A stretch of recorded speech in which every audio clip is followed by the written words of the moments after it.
Claudius kedua adalah kaisar Roma yang memerintah di abad ketiga. Ia dikenal sebagai salah satu kaisar yang terobsesi dengan perang.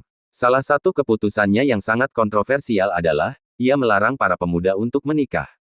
Karena menurutnya, para pemuda lajang lebih baik bila dilatih menjadi prajurit, dan diutus ke medan perang. Perintah ini ditentang oleh seorang uskup bernama Santo Valentinus. Ia secara diam-diam menikahkan pasangan-pasangan muda. Sayangnya, setelah beberapa tahun, tindakan dia ini pada akhirnya terungkap, dan dia ditangkap lalu dihukum mati.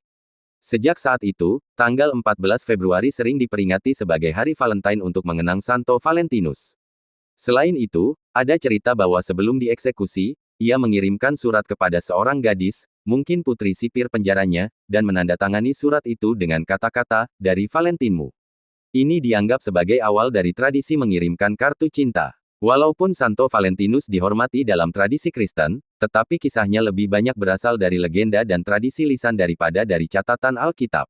Dan Alkitab sendiri tidak pernah menyinggung tentang perayaan Hari Valentine.